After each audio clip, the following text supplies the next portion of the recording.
belum begitu. Yang penting jangan dilandasi 3 hal itu tadi. Kalau menurut orang Jawa, jangan landasannya karena hartono, karena dia punya harta. Jangan landasannya karena sucitro, karena dia punya rupa yang ayu, rupa yang bagus, atau dilandasi karena dia punya pangkat kelungguhan atau tresno wibowo. Yang penting landasannya jangan itu tadi. Kalau yang landasannya itu tadi jelas palsu, jelas samun.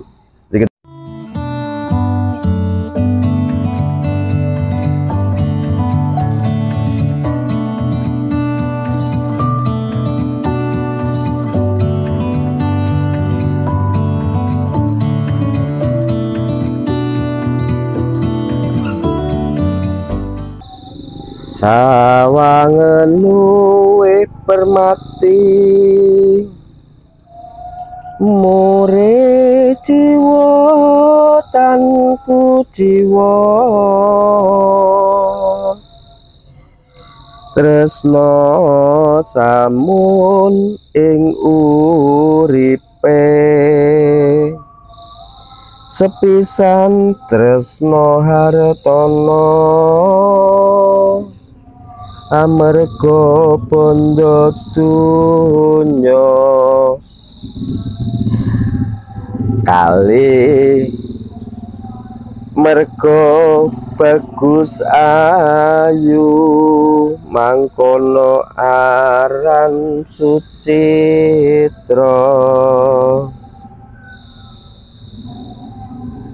Sabanjure ingkang katri, kang ingaran tresno wibowo, derajat pangkat pawitane,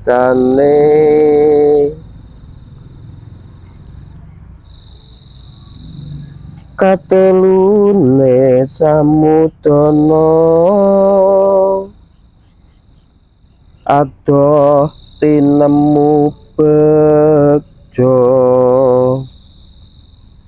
katresnane bakal luntur bareng dunya pangkat bondo. Asmarandono laras pelok barang miring, tapi ya sekedar rengeng-rengeng karena patetnya bukan orang seni musik, jadi nggak begitu paham dengan notasi. Tapi saya Pak, tembang Jawa itu halus, kalau dirasakan dan dimaknai itu ngeresep. Kalau tadi maknanya berapa tadi? Itu cerita atau sesanti atau pesan saya kepada anak-anak, pada ponakan, kepada teman-teman tentang cinta samun, tresno samun, atau cinta tapi yang palsu. Itu harus dikenali. Jadi kalau di Yunani sana ada kepercayaan tentang Aphrodite yang bisa menyamar menjadi seolah-olah belahan jiwa. Maka di Jawa bukan hanya satu, tetapi ada 3 macam penyamaran tentang cinta, yaitu yang pertama tresno hartono. Jadi sawangen luwih permati, itu artinya lihatlah dengan lebih teliti, murih jiwo tanku jiwa, agar jiwamu tidak kecewa nanti di belakangnya. Tentang apa yang harus dilihat dengan lebih teliti itu tadi, yaitu tentang tresno samun di dalam kehidupan, di dalam uripe, tresno samun ing uripe, tresno yang palsu atau tresno menyamar itu tadi. Mungkin saya potong dulu penjelasannya di sini, bahwa di Yunani itu ada kepercayaan bahwa dulu-dulunya manusia tercipta itu dengan 2 pasang tangan, 2 kepala, dan 2 pasang kaki.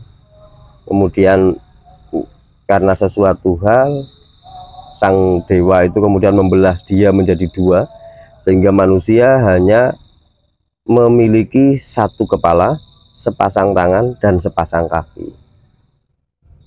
dari sejak dia kemudian lahir itu sampai akhirnya nanti, sampai akhir hidupnya, dia akan selalu mencari belahan jiwanya itu tadi yang telah dibelah. Sama di Jawa pun seperti itu. Dan dalam pencarian itu kadang-kadang mereka tertipu dengan sosok Aphrodite kalau menurut orang Yunani, sosok yang menyamar, membo-membo cara Jawa nih. Membo-membo menyamar jadi jojo kayak jodohku. Setelah didekati, oh iya wong ayu, ini paling jodohku. Setelah berumah tangga, di dalam mengarungi itu kemudian barulah dikenali, walah ternyata jebul kowe ngapusi, kowe karena nyawang aku bagus ngono tok, terus kowe gelem karo aku walaupun kowe sugih ngono. Setelah agak peot, giginya habis, si cewek kemudian pergi misalkan, atau ketika itu cewek ya sing lanang lunga mergo wis ora ayu meneh, silang luntur ayune bisa bendina ketemu ilang ditinggal. Sama Tresno Hartono misalkan, karena kebandaan, kedunian, harta, ketika hartanya sudah habis, si Aphrodite itu keluar dari jiwanya, ora seneng meneh, luntur gitu. Jadi begitu dalamnya makna cinta bagi orang Jawa, sehingga di istilah Jawa itu sendiri ada 3 hal tentang kenikmatan atau tentang rasa bagi rasa syukur. Ungkapan rasa syukur itu dalam satu kata ada 3. Yang satu kabagian, bagio artinya kebahagiaan, bahagia, seneng, biasanya dalam kaitannya dengan rumah tangga, terus seneng sing banget, bahagia. Terus yang kedua itu bejo, kabejan. Kabejan itu dia kayak siniram banyu suwindu misalkan, suwe ratus mungkin itu. Merasa beruntung, itu bejo, itu beruntung. Nah, ada satu hal lagi yang jarang orang tahu, namanya bejo. Bejo itu bukan beruntung dan bukan bahagia, tetapi lebih dari itu semua. Bejo itu bisa diartikan sesuatu yang tidak bisa diceritakan, dia hanya bisa dirasakan. Kabegjan itu yang tahu hanya Tuhan, karena itu langsung diberikan oleh Tuhan perasaan itu. Jadi kabegjan menurut orang Jawa nggak bisa diungkapkan dengan kata-kata. Ada sebagian, dulu dosen saya namanya, waktu saya masih nempil nyokot bangku sekolahan IKIP Negeri Semarang zaman ini, ada seorang dosen namanya Pak Yusro Edi Nugroho, kebetulan namanya sama juga, Nugroho. Juga, ya. Itu menyampaikan bahwa bejo itu kenikmatan yang nikmatnya melebihi rasa bersetubuh. Jadi bersetubuh saja kalah. Itu sama halnya dengan SMA pahit madu. Jadi madu saja masih terasa pahit. Nah sama, wong bersetubuh bae ora enak dibandingkan si bejo. Itu nah bejo. Jadi sesuatu yang nggak bisa diungkapkan. Begitu dalamnya orang Jawa mengartikan rasa cinta. Jadi memang betul-betul harus dicari cinta yang sejati yang bisa memunculkan kabegjan itu tadi. Berarti sebaiknya sebelum menikah itu harus bisa merasakan kabegjan dulu dengan calon pasangan kita, atau pripun tadi? Tidak nek ngono pada karo tuku duren. Jadi cinta sejati atau cinta yang sebenarnya itu betul-betul titisan dari ilahi. Kita tidak bisa menentukan, itu jelas hak prioritas, prerogatif, apa ya caranya bahasa sing saiki Tuhan. Jadi kita hanya bisanya berusaha mencari dan sebagainya. Ini ora kena dijajal-jajal sih, karena itu menyangkut untuk kedepannya. Biarlah Tuhan yang mengarahkan, memilihkan. Nah, seiring dengan perjalanan, ketika awalnya mungkin belum begitu, yang penting jangan dilandasi 3 hal itu tadi. Kalau menurut orang Jawa, jangan landasannya karena Hartono, karena dia punya harta. Jangan landasannya karena Sucitro, karena dia punya rupa yang ayu, rupa yang bagus. Atau dilandasi karena dia punya pangkat kelungguan atau Tresno Wibowo. Yang penting landasannya jangan itu tadi. Kalau yang landasannya itu tadi jelas palsu, jelas samun. Jadi ketika ketemu dengan seseorang, mungkin benar bahwa ketertarikan itu berawal dari wajah yang cantik, tetapi kaji lebih dalam, apakah kecantikannya itu hanya ada di wajah. Kita berusaha mengenali kecantikan hatinya, sifat-sifatnya. jangan coba yang lain tapi.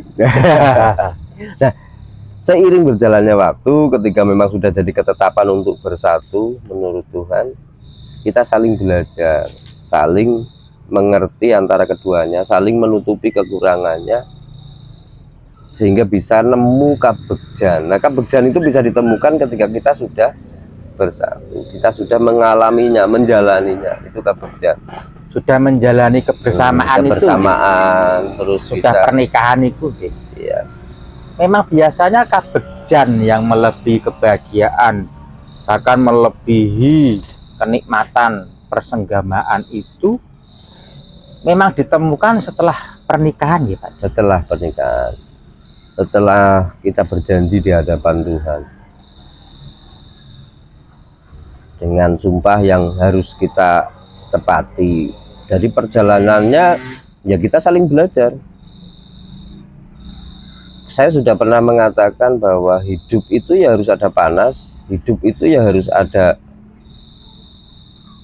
pedesnya, tapi harus disikapi dengan manis, dipelajari sehingga kita bisa merasakan dan menemukan manisnya. Sama, pernikahan itulah kehidupan dia. Bahkan sebagian orang Islam mengatakan belum sempurna hidupmu jika kamu belum mencintai orang lain seperti kamu mencintai dirimu sendiri, dan kamu belum berumah tangga, dalam artian begitu. Jadi nek berumah tangga itu awal memulai kehidupan sebenarnya, baru sepertiga dari itu penyempurnaannya setelah dia berumah tangga menjalani. Karena di situ akan banyak permasalahan, konflik yang kalau kita bisa menyikapinya dengan bagus, kita bisa ngancik kabegjan, mengalami kabegjan. Tapi kalau tidak ya terus ngeluh terus, sengsara terus, padu terus, nek berantem yo saiki ono KDRT. Kena pasal gitu. Masuk pasangan hidupnya dituntut gitu ya Pak ya. Jadi itulah uniknya Jawa, dia tidak menghargai cinta hanya sebatas nafsunya. Menghargai cinta itu tidak sebatas hartanya, menghargai cinta tidak sebatas pula atas rupa, tidak sebatas pula pangkat dan sebagainya. Maka dalam cerita wayang itu sendiri yang mungkin memang diambil dari sebuah kitab dari India, tetapi oleh orang Jawa secara filsafat diolah, dijadikan wayang kulit, itu tentang lakon Sinta Obong. Itu cukup mengena. Orang Jawa berusaha memanifestasikan, berusaha mengkomunikasikan pengertiannya tentang cinta melalui cerita itu. Kita tahu bersama bahwa Sinta diculik oleh Rahwana, diawali dengan Sinta diculik oleh Rahwana. Ketika itu tembang, saya pernah dengar tembang Durma ya, ini tulisan milik orang lain, tapi saya pernah dengar tembangnya, tembang Durma. Saya coba tembangkan dikit ya, mungkin masih ingat ya, Durma, Durma, Durma, tentang Sinta.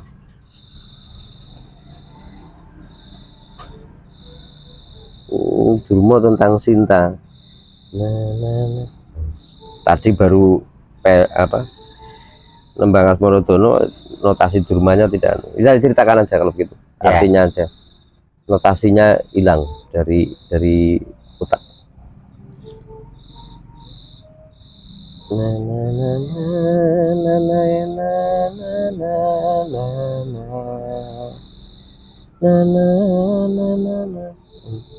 Nggak ketemu, nanti aja, nanti ya, nanti tak saya nyoba nanti. Aku utang nyanyi satu tembang untuk orang lain ya, menceritakan ceritanya tentang Sinta yang diculik oleh Rahwana ketika Prabu Rama meninggalkan dia mengejar Kijang, mengejar rusa, memburu rusa.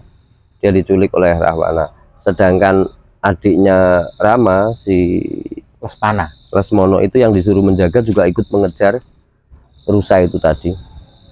Kemudian ada diculiklah si Sinta ini oleh Rahwana, dibawa ke Alengka, sampai kemudian berkorban banyak dari sisi Ayodhya maupun dari sisi Alengka. Banyak yang terbunuh hanya memperebutkan Sinta.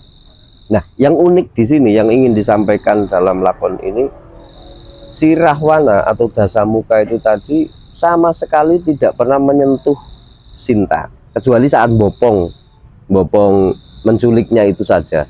Setelah sampai di Alengka, Sinta dimasukkan ke dalam taman Kaputren yang didampingi oleh Trijoto. Trijoto itu keponakan Rahwana, anak dari Wibisana, yang disuruh untuk menemani si Sinta. Jadi komunikasi selama ini si Dasamuka itu melalui Trijoto. Takoi, tolong takoke karo bibimu, walaupun belum jadi istrinya dia nyebutnya bibimu, ben rodo keren, ben rodo bibine tenan, ben dadi bibine tenan mungkin. Takoke karo bibimu wis gelem tak pek garwa apa urung gitu. Sudah maukah saya peristri begitu.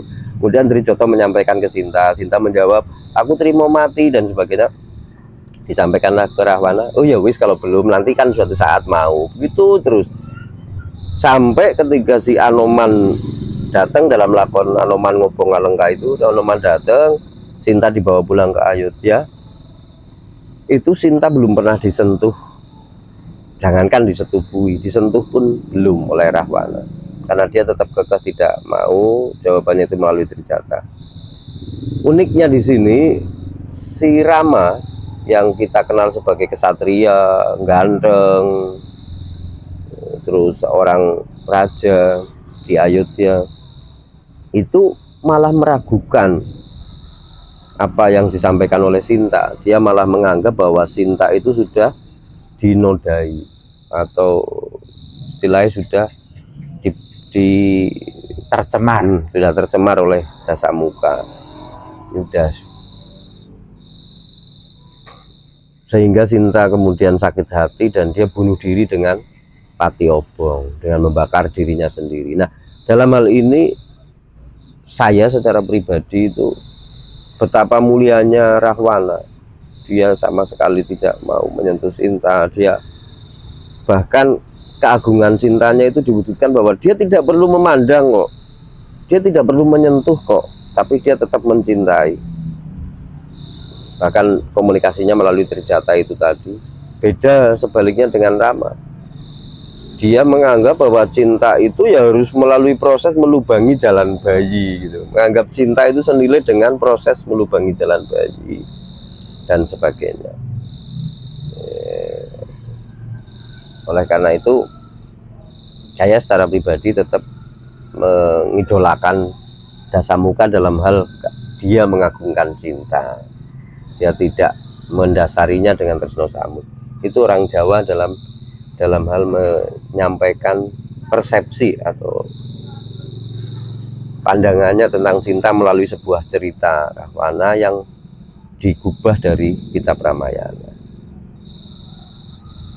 Berarti selama ini ya persepsi saya dan mungkin juga masyarakat banyak masih keliru ya Pak De, soal Dasamuka itu tadi.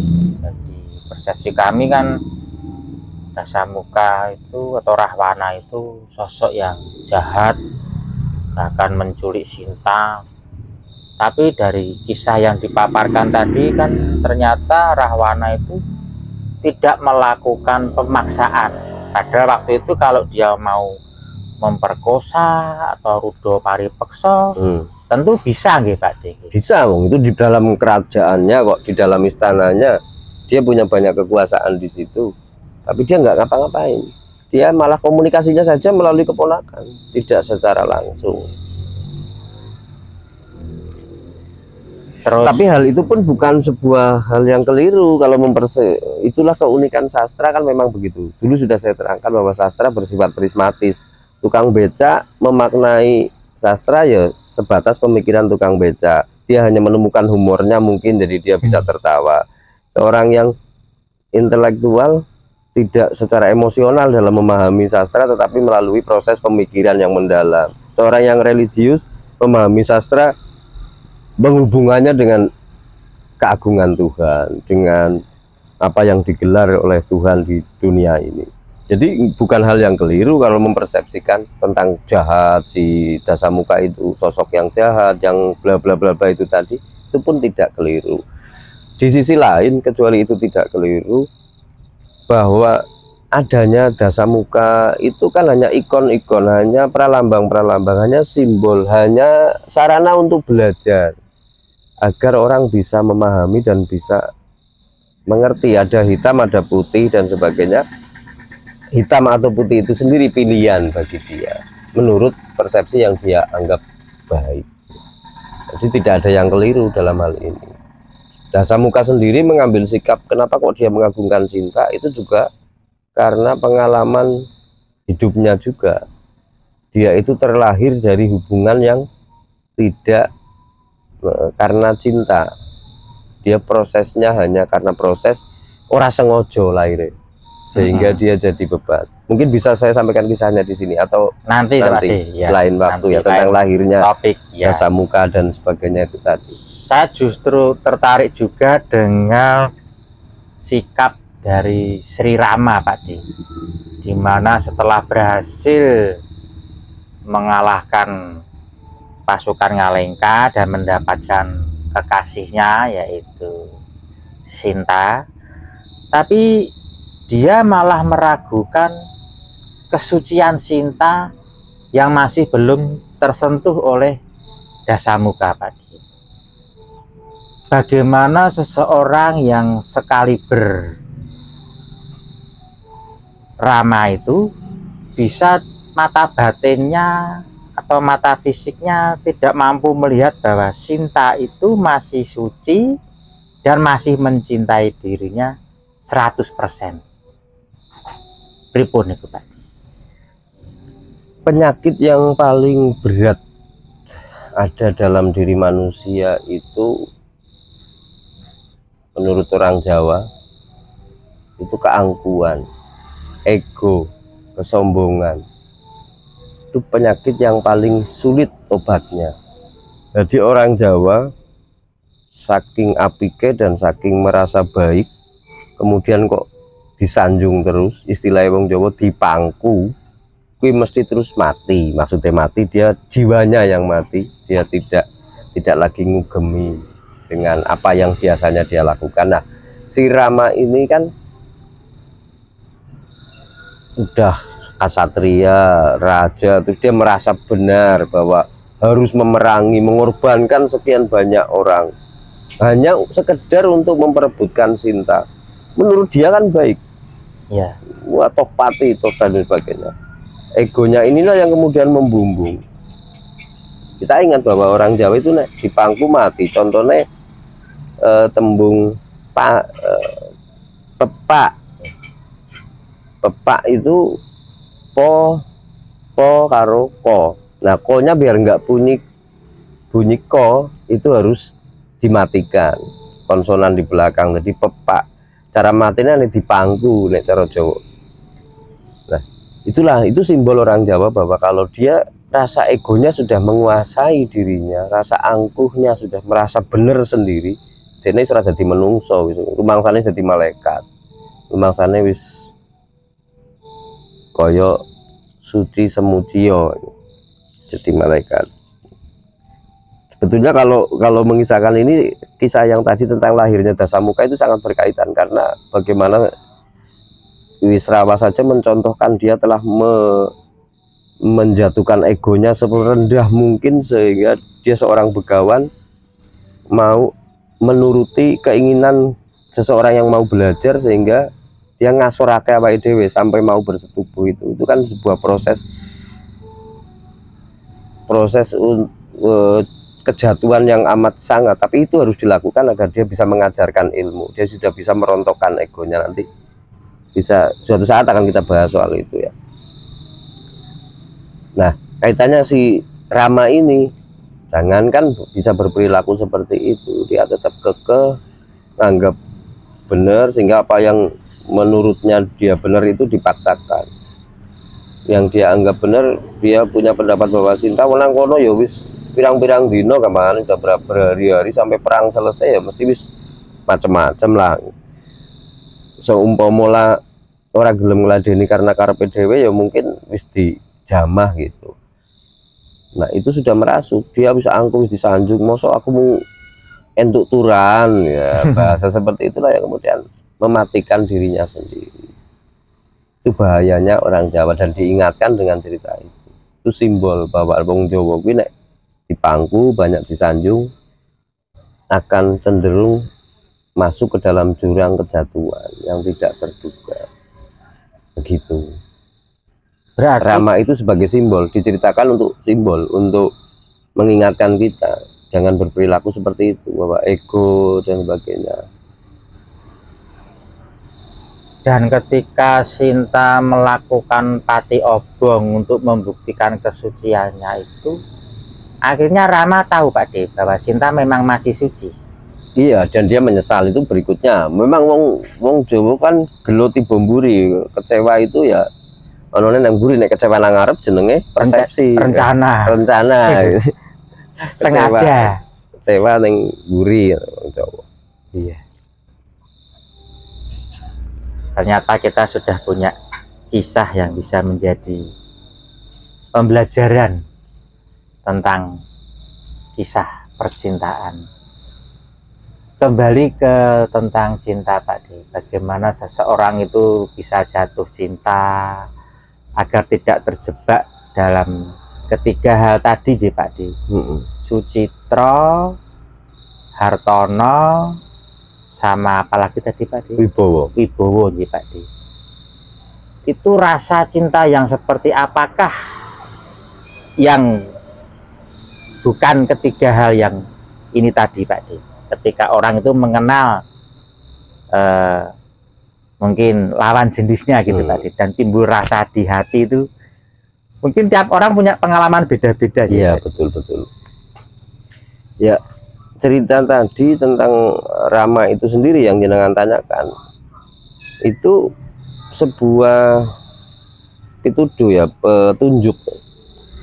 petunjuk tentang bahwa Rama sendiri tidak bisa mengenali cinta dengan baik karena dia hanya memandang secara fisik gitu.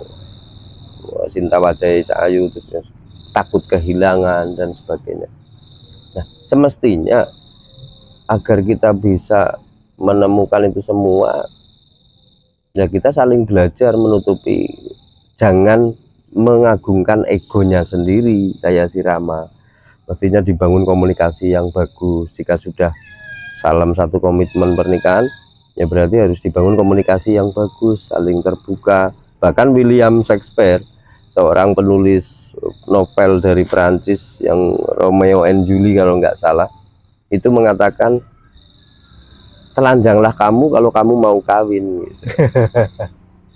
Telanjanglah jika kamu mau kawin, artinya ketika sudah menjalin sebuah persahabatan, entah itu keluarga, entah itu apa, itu harus saling terbuka tanpa ada yang ditutupi lagi agar bisa saling mengenali kelebihanmu itu apa. Jadi kalau kita ke orang lain ya kita kenali saja kelebihannya, sedangkan kita ke diri sendiri untuk disampaikan itu kekurangannya. Kita pahami kekurangan itu, kita saling bisa menutupi. Oh, kurangmu apa sih? Tak tutupi, saling melengkapi. Ini sisi yang kurang-kurang itu tadi kita berusaha melengkapinya, kebalikannya sana juga sama, dia mencoba menutupi kekurangan sehingga bisa dirasakan yang namanya kabegjan itu kan, kenikmatan yang tidak bisa terkatakan, seolah-olah wis dadi satu kata, opo karepku ya wis dadi karepmu, akhirnya begitu, karena perbedaan sehingga menyatu yang bisa, orang usah berkomunikasi dengan kata-kata, kita sudah paham, sudah bisa memahami. Oh, nek ulate ki ngono berarti dekne njaluk ngene. Oh, lagi ngono berarti njaluk ngene. Begitu, itu akan menemukan kebenaran dan terhindar dari yang samun-samun itu tadi. Jangan menjadi patokan utama. Oh, ketemu wong terus oke sugih ngono. Oke ganteng, jangan jadikan pertama untuk bisa mencintai. Kalau ketertarikan bolehlah, misalkan tertarikan awal kenal gitu, kemudian memahami,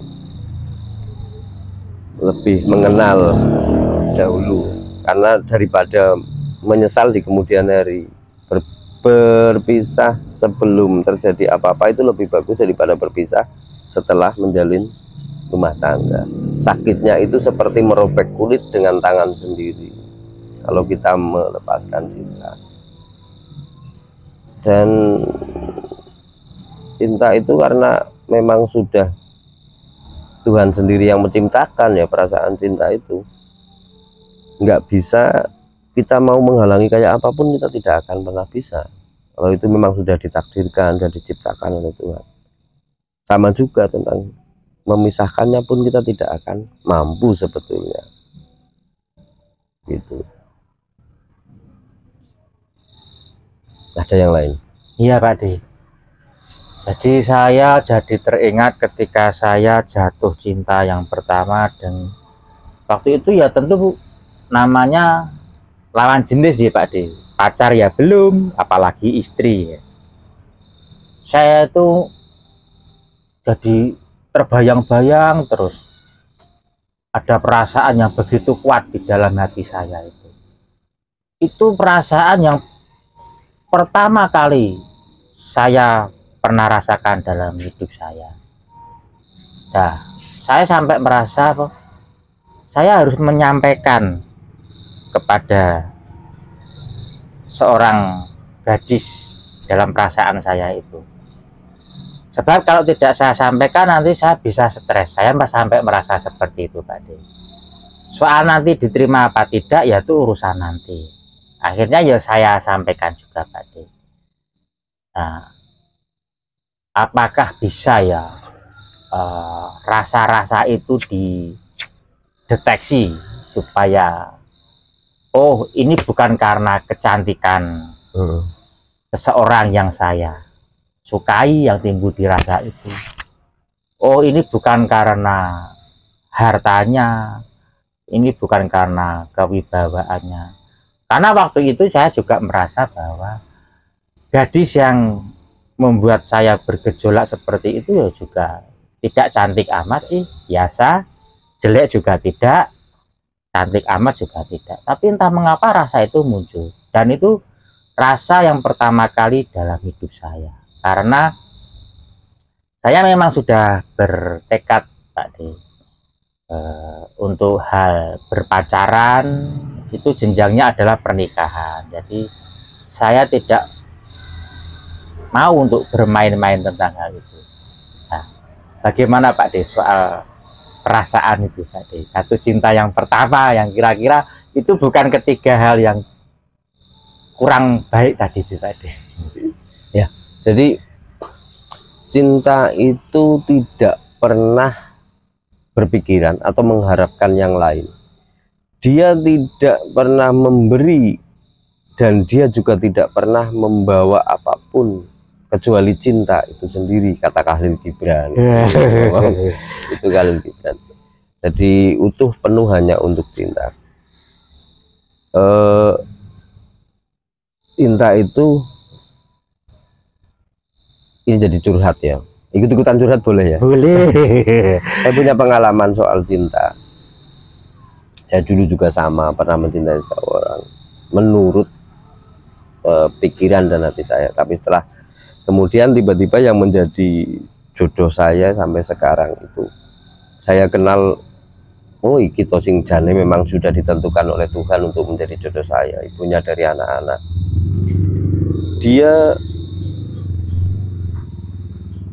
utuh, tulus, itu ya baru setelah sekian lama saya jalani baru saya sadar benar bahwa dia tidak pernah mengharapkan apapun, tidak mengambil apapun. Bahkan dalam soal mencari nafkah pun ya istri ikut mencari makan sendiri, bukan saya yang selalu memberi, karena saya orang yang memang tidak berkelimpahan harta, jadi mereka sama-sama capek dan sebagainya. Ada suatu pengalaman yang menarik ketika kami pernah diberi rizki yang lumayan besar, elek-eleknya lagi pernah jadi dua perusahaan. Wow. pernah menjadi perusahaan, pernah jadi distributor Unilever, sebuah nyebut produk, aku ya nyebut brand ya, sorry pernah menjadi barang-barang konsumsi itu untuk area yang luas. Berarti tuku geduk mengpasar ono supire sing nganter. Tetapi ketika sudah berumah tangga bareng, pernah juga mengalami titik secara materi itu nol, brutal nol, itu pernah. jadi harus merantau di Wonosobo, di Banjarnegara, dilakoni berempat dengan anak saya masih bayi-bayi. Tanpa uang Rp1.000 pun di kantong. Istri itu saya pernah punya pengalaman. Istri jalan-jalan keluar dari tempat kami tinggal yang waktu itu nunut di tempat penampungan PJTKI. Istri masak di situ kalau ada TKW yang nampung di situ, kalau tidak ya kita berpuasa begitu karena tidak ada bahan makanan di situ. Istri pernah nemu pulang ke penampungan itu bawa seikat daun-daunan. Kemudian saya tanya, biar tinggal apa dek? Iki anu Pak, aku nemu sayuran yang dalan yang pinggir dalan itu ono sayuran kok seger-seger men tak petiki gitu. Saya petik karena dia belum pernah paham di Wonosobo, dia sendiri, kita bangunannya juga terpisah dari tetangga-tetangga yang lain. Saya lihat terus halo Pak, kan isono ya di samping juga lombok-lombok cabe itu kan ya wis do. Wah, Bapak Elenandur nanti disambel wae dicowel, nggak ada beras sama sekali di situ. Kita berdua berempat tinggal di penampungan itu, sepi, TKW-nya lagi nggak ada karena liburan Idul Adha kalau nggak salah waktu itu. Terus aku nyoba ngomong, mengingatkan ke istri, dek, iki dudu kenikir, iki godong bunga matahari, sejenis dengan bunga matahari tapi bunganya lebih kecil. Kiki rasanya pahit deh. Dia tetap kekeh ngomong, enggak ini kenikir, aku kan lebih apal, aku mau wedok gitu. Ya wis ora apa-apa dimasak, akhirnya direbus lah itu. Setelah dibersihkan, bersih, dimasak. Kita berempat di meja bareng, saya nyambel, sudah saya siapkan sambelnya. Terus untuk anak-anak hanya dengan garam. Saya yang suruh ngambil pertama, yo tak cupuk daunnya, tak cowel, saya makan. Ya saya diem aja, tak makan terus tak telan. Karena mungkin suatu saat saya bisa bercerita bahwa kadang-kadang manusia itu perlu merasa kosong, tidak bisa membedakan apapun, bahkan rasa pun sudah tidak bisa kita bedakan. Karena harkat saya sebagai laki-laki waktu itu tidak bisa menafkahi, jadi saya sudah dalam kondisi yang down banget, sehingga rasa pun tidak bisa saya rasakan. Itu saya makan biasa. Nah ketika istri yang cowel, dia makan baru dikunyah beberapa kunyahan dia langsung muntah-muntah. Terus sampai ngomong, iya bener Pak, jebule iki pahit gitu. Tahu pahit. Nah yang mau saya sampaikan bahwa kenikmatan itu mungkin bagi sebagian orang sebagai penderitaan. Tetapi kalau sekarang saya sama istri ingat itu sebuah kebahagiaan yang luar biasa. Di saat yang nol, di saat kita tidak punya apa-apa, bahkan rumah pun tidak punya, kita numpang, dia masih setia mendampingi saya. Aku nggak bisa cari apa-apa, dia masih setia. Anak-anak bikin mobil-mobilan sendiri dari kulit jeruk, dari sandal bekas di situ, karena Wonosobo itu daerah yang naik turun sehingga dia bisa untuk bikin mainan itu. Itu baru saya rasakan sebagai kabegjan, sekaligus bejo ya bojoku kok kowe. Ketika saya jatuh dan sebagainya, saya mengalami sakit, kena kanker dan sebagainya, dia juga tetap mendampingi. Secara materi jatuh juga dia tetap mendampingi. Dan itu pelajaran yang berharga bagi anak-anak. Jadi tanpa saya ngomong atau ngerewecoh ngasih nasihat, anak-anak memahami itu sebagai pembelajaran sampai sekarang. Bagaimana dia bisa lebih banyak belajar, nurut pada orang tuanya dan sebagainya. Itulah kabegjan dalam cinta. Kalau sudah mengalami seperti itu, yang tidak bisa diceritakan lah. Rasanya piye? Kalau waktu itu mungkin kalau orang lain dengar cerita ini paling wah ngeluh, wong orang duwe ngeluh biasa ngono ya. Di sini ngeluh, nggak mau kerja keras dan sebagainya. Tapi sekarang kalau itu diceritakan sekarang sama istri, kok tahu ngalami ngono, itu tidak semua orang bisa mengalami hal-hal yang seperti itu. Itu kenikmatan yang luar biasa. Bukan kabegjan, bukan kabegjan lagi, tapi kabegjan. Bukan hanya kabegjan, tapi kabegjan yang tidak bisa dikisahkan. Sejak saat itu dan setelah melampaui juga masa-masa sulit setelah itu, baru saya paham bahwa oh iya, Tuhan telah menyingkirkan dalam hati kami soal Sucitro karena wajah saya jelek. Sedangkan istri saya sangat cantik. Wajah saya jelek. Dia tidak melihat rupa saya ternyata, itu yang pertama. Tapi bukan berarti dia agak apa istilahnya berengen atau dia memang sakit mata, itu enggak. Mungkin dia tahu sesuatu yang lain yang enggak tahu. Yang jelas itulah kabegjan, dia tidak memandang rupa saya. Bondo, aku serang di Bondo waktu itu. Dari titik nol dia tetap tidak meninggalkan, dia tetap mendampingi. Terus kewibawaan pangkat apa mulai ini kan nggak pernah bekerja. Apalagi pangkat atau bekerja aja nggak pernah. Saya hanya melayani apa yang diperintahkan oleh di garis kene Tuhan merono yes merono kanggo tenagane nggo opong layani di posisi apapun saya terima begitu. Nah istri kemudian bisa kreativitas, bisa masak menu-menu itu kan karena perjalanan. Tinggal di Banjarnegara dia bisa pepes ikan, bisa ngolah ikan. Tinggal di Wonosobo dia bisa bikin menu masakan yang lain. Tinggal di Purwodadi dia jualan martabak keliling ke toko-toko bangunan, digendong, saya yang nganter. Terus sekarang tinggal di sini di warung Sinergi UMKM, saya melayani beberapa UMKM agar barang-barangnya bisa terjual. Dia bisa bikin resep soto, bisa bikin resep kepala manyung yang tidak amis dan sebagainya. Sotonya sudah saya rasakan Pak. Sudah 2 kali, enak, murah, nasinya juga banyak, saya bisa kenyang. Seakan penampakannya ada santan, tapi itu bukan santan ya Pak. Bukan, itu olahan dari susu sama jahe. Itulah cinta. Jadi ketika dia menerima apa adanya dan dia tidak mengambil apa-apa, ya begitulah cinta. Benar Khalil Gibran. Dan bagi sebagian orang mungkin ya wis nasibmu sengsara, tapi bagi kita itu kenikmatan yang tiada duanya. Kita telah memilih dalam posisi untuk lebih bermanfaat orang lain. Sekarang setelah saya tanyakan, biyen duwe mobil, biyen ngene ben duwe motor yang tinggi iso saiki hidup seperti ini hanya di warung. Jadi ora apa-apa Pak, padha wae, ndak ada bedanya. Sudah ndak ada bedanya lagi soal harta. Itu sudah ada bedanya antara punya dan tidak punya.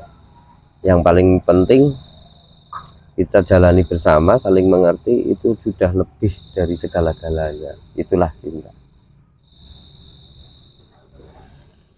Bagi yang kami alami.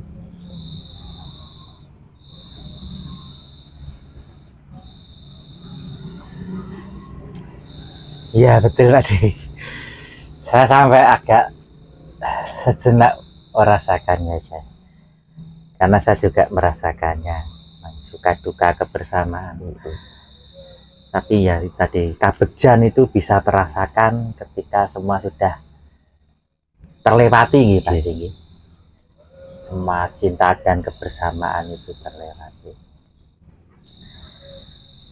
Makanya saya juga kadang juga masih terheran-heran dengan pasangan-pasangan yang sudah menikah, tapi kenapa berpisah.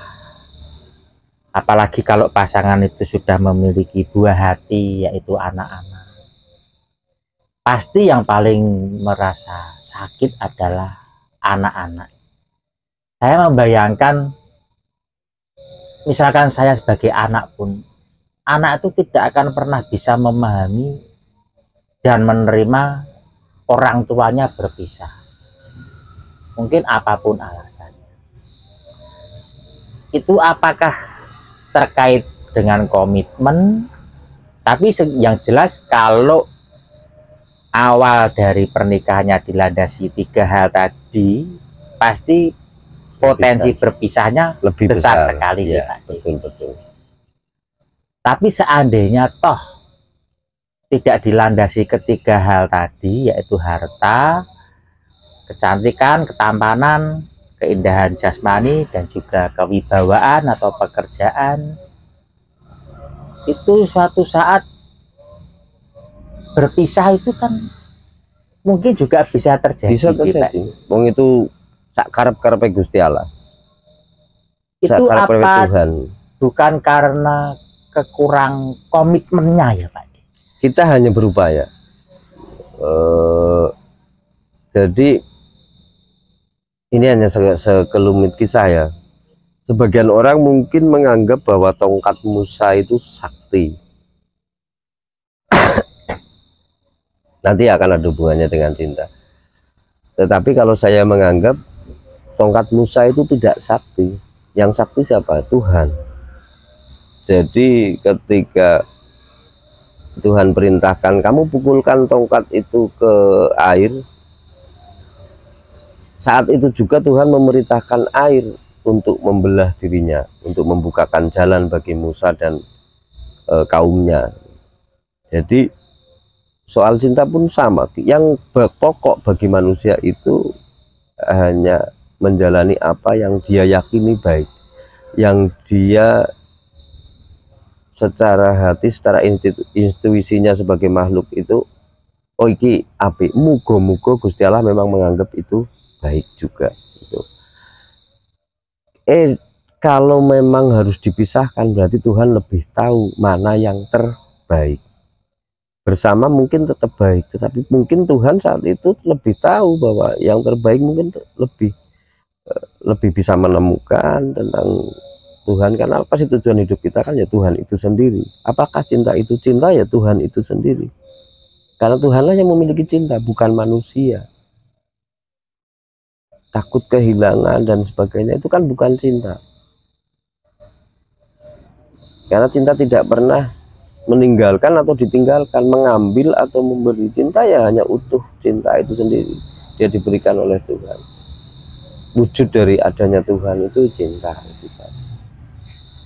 Jadi kalau kewajiban manusia itu apa? Ya berusaha sesuai dengan apa yang dia yakini baik, tentang kebersamaan, komunikasi yang baik, tidak melandasinya dengan hal-hal yang palsu itu tadi menurut orang Jawa. Dijalanilah itu, saling mengerti dan sebagainya. Kalau tetap harus dipisahkan oleh Tuhan, entah pisahkan dengan karena usia, entah karena memang harus dipisahkan betul-betul pisah dengan konflik yang tidak bisa dipertahankan lagi. Kalau diteruskan malah semakin menderita karena keterpaksaan misalkan. Itu Tuhan yang lebih tahu. Pasti kalau dia menghendaki, oh ini yang terbaik bagi makhluk ini memang harus dipisah misalkan. Itu Tuhan yang lebih mengerti. Nah, kita pasrah. Yang penting kita hanya berusaha untuk tetap mempelajari, mendalami dan sebagainya. Keputusannya sana yang ngatur, itu aja. Saling mengerti dan sebagainya. Syukur bisa meruntuhkan ego. Jangan mendahulukan egonya, karena ego ya seperti Rama tadi nanti jadinya.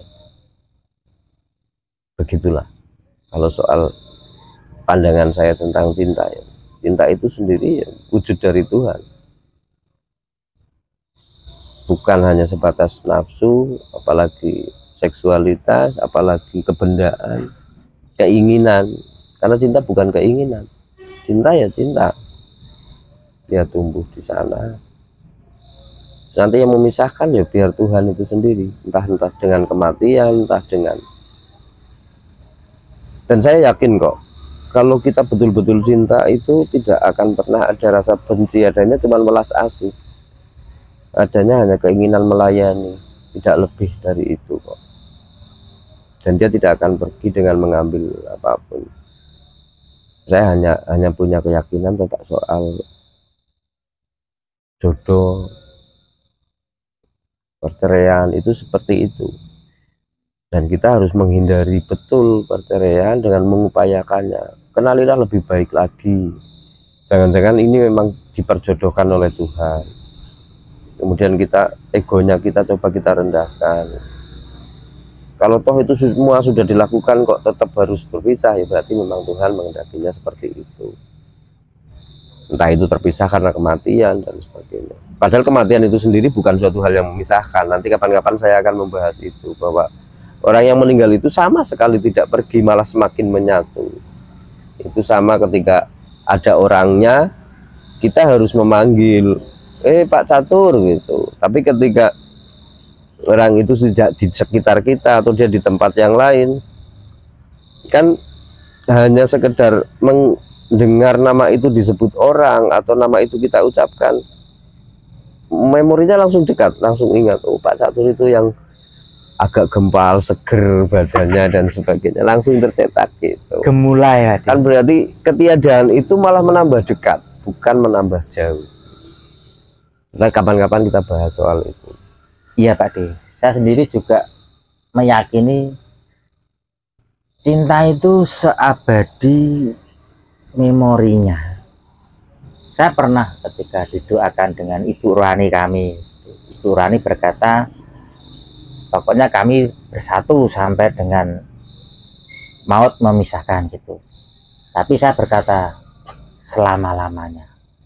Bahkan saya dalam hati itu juga berkata, bahkan maut pun tidak bisa memisahkan cintaku pada istriku. Itu tadi.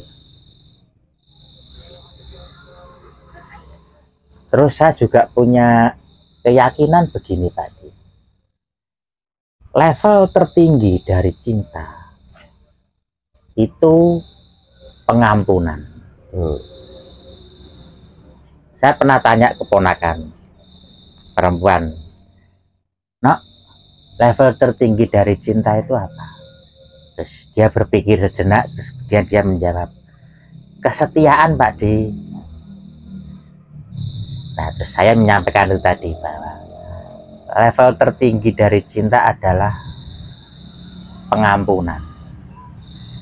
Karena bagi saya kesetiaan kalau tanpa pengampunan, karena kesetiaan itu suatu saat kemungkinan bisa terkhianati juga.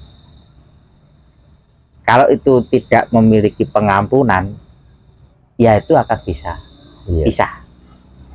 Itu berpun kalau dalam begitu juga bisa, karena cinta kan memang cinta itu sendiri, dia seperti yang saya katakan tadi, bahwa ketika kita betul-betul mencintai, maka tidak ada istilah benci, tidak akan muncul istilah itu, karena kita mencintai. Ketika kita memang benar-benar cinta, kita tidak akan pernah berpisah. Bahkan seperti saya ungkapkan tadi, bahwa ketiadaan itu sendiri akan menambah lebih dekat. Kita tidak perlu lagi menunggu dia datang ketika kita panggil, tapi serta-merta akan muncul di dalam diri kita. Begitu ada namanya saja disebut atau panggilan sayang kita ke dia, apa yang melintas di telinga, kita langsung muncul wajahnya, muncul bagaimana ketika dia tersenyum. Itu kan berarti dia menambah dekat, akan masuknya ke dalam memori kita, tidak karena ada orangnya terus berdekatan lagi, tapi munculnya betul-betul ada di dalam tubuh kita sendiri. Manifestasinya yo mbien kedekne iki senenge apa ya. Itu yang kemudian kalau sisi itu yang jelek yang biasa kita lakukan dan itu dia benci, kita tidak lagi melakukan, kan berarti sudah menyatu dengan diri. Dalam banyak hal orang Jawa itu lebih detail tentang hal itu pun sudah pernah ada yang menulisnya di dalam serat Centini, menceritakan dari masa remaja sampai dalam proses berumah tangga dan percintaannya. Satu buku besar itu, buku Centini itu mengisahkan tentang itu. Tapi intinya ya seperti yang tadi kita bahas. Dan atau mungkin bisa pembahasannya merambah ke bahwa cinta tidak sekedar ke pasangan, tidak sekedar ke wanita, tidak sekedar ke lawan jenis, tapi cinta itu sendiri menurut orang Jawa kan ada beberapa level, istilah tadi dengan sampaikan level. Jadi ada level tertinggi adalah cinta kepada Tuhannya, terus cinta kepada kedua orang tua yang sudah melahirkan, cinta kepada negara tempat kelahirannya, kemudian cinta kepada pekerjaan atau dedikasi, baru pada yang kelima itu cinta kepada lawan jenis. Ada juga cinta terhadap persahabatan dan sebagainya. Yang paling tinggi ya pengenalan cinta kepada Tuhan itu sendiri, karena Tuhan ya bersembunyi atau cinta itu bersembunyi di apapun yang akan kita lihat. Di dalam daun ada cinta di sana.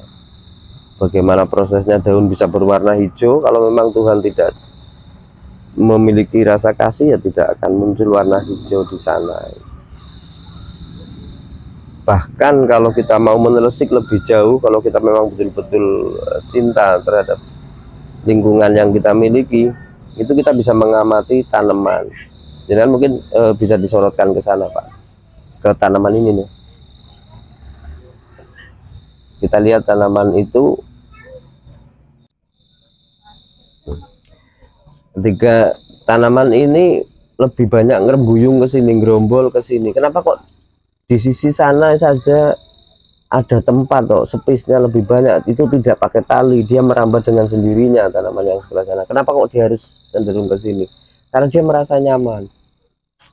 Saya yakin orang yang duduk di gazebo yang sebelah sini, yang di hadapannya dia condongnya ke sini, itu tenang, banyak ditempati atau diduduki oleh orang-orang yang tenang, tidak sembarang berjalan, kemudian juga tidak bersuara keras, dia ketok harmonis, sehingga dia cenderung ke sini. Kambiumnya akan merapat ke sini. Beda dengan yang di sebelah sana, banyak ada hawa orang-orang ngobrol dengan asal, ada tempat duduk di sana itu, tetapi tidak karena kecintaannya. Ini kadang tinggal lungguhan loh, arek pacaran dan sebagainya, dia ikut merasakan, ternyata dia lebih condong ke sini. Yang sebelah sana itu lain lagi, orang-orang makan yang di bangku sebelah sana itu, sehingga dia banyak menggerombolnya, malah melingkupnya ke sini. Di sini hanya duduk orang berpacaran, ya sambil makan juga tapi berpacaran, lebih tenang. Di rumah kita akan bisa mengamati itu. Ada rumah yang tanamannya kok lebih cenderung ke jalan semua. Coba diteliti lebih jauh, pasti di sana sering orang, ya mungkin berbeda pendapat, tapi dengan emosi yang besar, marah-marah, ramuan padudon istilah Jawa nih. Kita lihat tanamannya pasti cenderung ke jalan. Tapi kita lihat ada rumah lain yang tanamannya kok ke terasnya, ke dalam, apa sih ya yang menimbulkan seperti itu? Coba diteliti lebih jauh. Dan sudah pernah ada penelitian semacam itu, bahwa tumbuhan itu pun memiliki rasa kepingin damai, ingin nyaman, ingin punya rasa cinta. Dia akan cenderung ke sana. Bukan hanya tumbuhan, sebetulnya hewan pun akan seperti itu. Kita lihat di warung sini ada kucing, ke pelanggan siapa dia akan lebih bermanja-manja karena dia nyaman. Kemudian ke pengunjung yang lain dia bersikap seperti apa, itu beda, menunjukkan perangai orang-orangnya. Sama dengan tanaman, itu baru hewan dan tanaman, apalagi manusia kan gitu ya, yang lebih punya pemikiran. Begitulah cinta, kalau mendasarinya dengan rasa welas asih, dengan rasa cinta yang memang dianugerahkan Tuhan, ya dampaknya seperti itu. Bisa melayani semuanya dengan baik, itu sebuah kebanggaan. Mengasihi semuanya dengan baik, itu kebanggaan. Itu di luar konteks cinta antara lawan jenis atau pasangan hidup ya. Apalagi pasangan hidup yang selalu bertemu, mestinya kalau bisa ditumbuhkan keharmonisan, walaupun berbeda pendapat dan sebagainya, tapi bisa saling melengkapi, itu lebih harmonis. Ya kabegjan itu lebih cepat ditemukan gitu, tercapai. Mungkin itu dulu, nanti akan kita bahas yang lebih detail, lebih mendalam soal, karena kaitan cinta ini di banyak hal, bukan hanya di dalam hal itu tadi. Bisa kita lanjutkan lagi Pak di lain waktu untuk membahas tentang cinta. Mungkin bisa nembang lagi Pak di. Nembangnya apa ya? Yang urip iki asale mung saka sepi, tembe mburi mengko bakal bali neng alam sepi.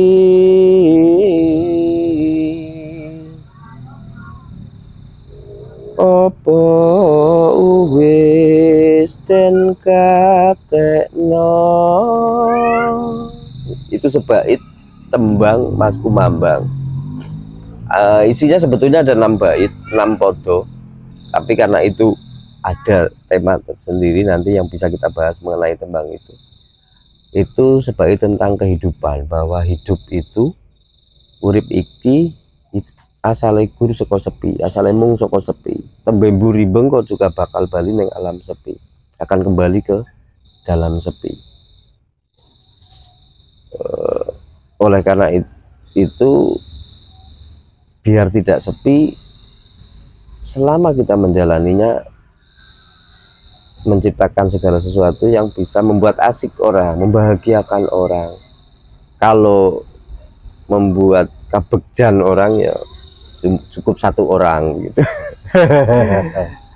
Soal kabegjan itu 1 orang, tapi kabagian bisa ke semua orang, kabejan juga ke semua orang itu bisa, tapi kalau kabegjan 1 orang. 1 gitu. orang ya. Nah, agar nggak sepi hidup, mari kita bisa harus diperhatikan lebih baik hidup, agar lebih hidup, lebih asik, tapi lebih bermanfaat dengan mengasihi, mencintai,